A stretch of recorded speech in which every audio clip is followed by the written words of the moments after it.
Midge was on the first of the Rogue Community College boards and spent 22 and a half years. 28 and a half years. I haven't even written in front of me. Yeah. 28 and a half years as a board member of the college. So, Midge, thank you for doing this. Okay, my pleasure. I'll go through and ask you some questions, and you can ad-lib as we go along, and if there are things you want to add to it, just feel free to do that. So let's just start. When did you first decide to get involved with the community colleges, and why? Well, that was pretty easy because my husband took his first 2 years of college at a community college, San Mateo. It was junior college then in California. And he always just said what a wonderful movement it was and how it just benefited him. So then, and then when I could get out of the house occasionally with 3 little kids, I would go to the college and take fun courses. And they practically cost nothing to take them. And so that's what got me there. And so then, fast forward to 1966, and moving to Grants Pass, where's the community college? Look around, and there was none. So I didn't even know if there were any in Oregon actually at that time. So we, and then it was, I guess, 1968 when they tried to put the 2-county thing together, and there was a forum at Grants Pass High School. And they talked about, community colleges and what they were going to do. So that was my first thing. We're going to get one. And then, of course, we all know that it didn't pass. Yeah. It passed in Josephine County, and that's where the story begins. Yeah. And so, being that I was one of the ones in Grants Pass, saying, well, why don't we have a community college? My good friend Marjorie Holzgang, got me, and I became a worker during that time, working towards trying to get our constituencies here in Josephine County to approve a community college. But first we had a lot of work to do, and I don't know if you wanted me to talk about that now. Or, we will. We'll get into that. Yeah. But first, just maybe from your perspective, being used to some of the community colleges or junior colleges in a different state, what do you see the differences now between the community colleges and a junior college? Well, a junior college was just the first 2 years of a university, basically. Then you could go cheaper, stay at home, which is the same thing we do offer here at Rogue Community College. But it doesn't reach all students. There's so many other things that you can, help students with their education, and not just academic. And as we have vocational here, and that was a real strong point in our selling the community college, was the fact that we were going to also have a vocational school here. In fact, they wanted to call it in the beginning Rogue Vocational Community College. I think that's what it was, and we didn't do that because it had the same initials as Rogue Valley Country Club, and we didn't think that would be a very good idea. That's great. Well, now let's talk about the initial formation and some of the work that went into starting the college up. Okay, well, as I say, there was Marge Holzgang, Bill Ford, and Phil Nelson. Both Marjorie, and it's Marjorie Holzgang she wanted to be called, and Bill are both gone, but Phil is still alive and kicking in the Portland area. And Phil was the attorney, Bill was the good old guy, and Marge was, the one with all the clerical background, a real organizer. So what she does is she phones you, and she's one of those people, you get on the phone, hi Midge, and pretty soon you're standing on a corner in front of McLean's drugstore with petitions. Because they said we had to have permission from the State Board of Education in order to put this college on the ballot for just Josephine County.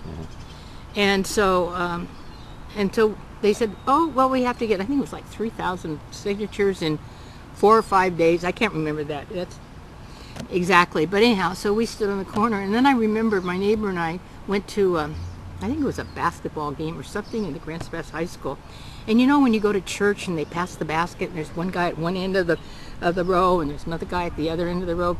Well, we were passing the petitions up and down, and we got a lot of signatures because we put it on the basis of, this doesn't mean you have to vote yes or no.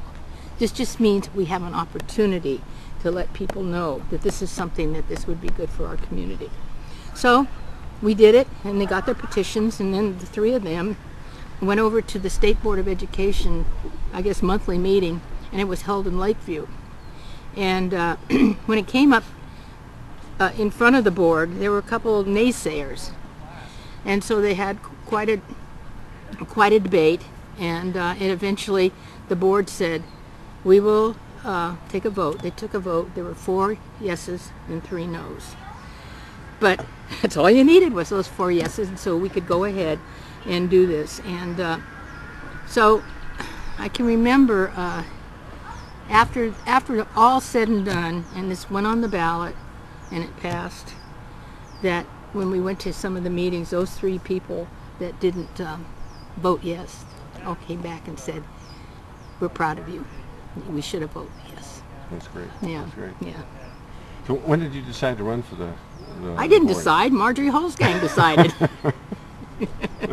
Well, I was from District 5. I was from the 5th zone, and that was the North Valley area. Mm-hmm. And I had certain connections there because I had been working out in that area. And so, I felt real comfortable with that. And so there I was, oh, Midge, you'll run. And I think one of the reasons that I'm the only one that's still alive is because I was probably 20 years younger than most of the other members of the board. Who were those board members? Okay, I've got my little list because I didn't want to forget. We had Bob Russ. Now, Bob Russ worked for the Pacific Power, and he was the only one that's ever served on a school board before. So he was our expert. And then, of course, Bill Ford.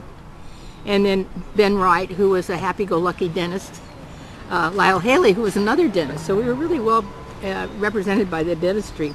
Our wonderful Ann Basker and Lou Krause. And Lou Krause was our representative from the Illinois Valley. And Midge Renton. Great. Yeah. It's a great group. Oh, yeah. Yeah. Yeah. A powerful group for the community. Yeah. I think I mentioned the fact that you served on the board for 28 and a half years. Mm-hmm. Why did you decide to leave? I didn't. It just seemed to happen that and I pushed this the whole time, that we needed to have Jackson County as part of this community college. And there had to be one community college between the 2 counties. And we felt that if we didn't push a joint community college, that Jackson County might go ahead and do it on their own. And so we went out again and campaigned in both counties, because both counties had to vote yes to put the community college on the board. And then it was lucky because right before that, was it Measure 5 or whatever it passed, it changed the whole taxing structure, so it made it more appealing to the Jackson County people. And so it went before the Jackson County people and passed quite well. And so what happened is that they have a few more people over there than we do. And of course, it's just like our Congress. It's distributed according to your population. And it ended up that we had population in Josephine County for 2 board members and 5 in Jackson County. So I was one of the first ones. There were 2 of us that went out the first year, and then 2 more went out the second year. Anyhow, something like that. It was a period of time. Yeah, It was a yeah. transition And so I was period. one of the first ones that went out. But you don't get out. You join the foundation. And so, I've been so involved with this college as part of my life, and I don't think I could ever just turn my back on it. Yeah, I think that's great. I think it's great. Going back to that first board, what were some of the very first decisions you folks had to make? Well, it was like we looked at each other and said, what do we do now? And they said, well, we have to go out and hire a president. So we got into 2 cars, and we rented 3 motel rooms in Salem, I think it was, and we went up and met the community college person there. And but anyhow, so we started stopping at the community colleges up and down I-5. And everywhere we went, Ben Wright wanted to hire one of those presidents away. And so we went to, we went to Umpqua, we went to Lynn Benton, we went to Lane, and I think we went to Chemeketa. I can't. And then we spent the night in Salem, and we were so poor because all we did was have $500 to get this college started, and I think it was 500, maybe it was 5,000. It wasn't very much. I think it was 5,000. That we had just 3 motel rooms. That Marjorie Holzgang was our 8th board member, and Ann Basker and I in 1 bedroom, and then there was Bill Ford and Glenn Nielsen, both of them probably came in at 250 pounds, and I think Lou Krause was the other one in another room. And they all looked at each other, and only 2 double beds. What are we going to do? But anyhow, those were the fun things, good memories. So anyhow, so we started looking around, and we had a lot of, suggestions. And then suddenly, this name of Henry Pete came up. And who's Henry Pete? Well, he was superintendent over in Phoenix. And he had been, I guess, involved in that first try at the 2-county thing. And so we went over and interviewed him, and he said he'd love to do it. So we hired him. And because we really couldn't afford all these guys up and down on 5.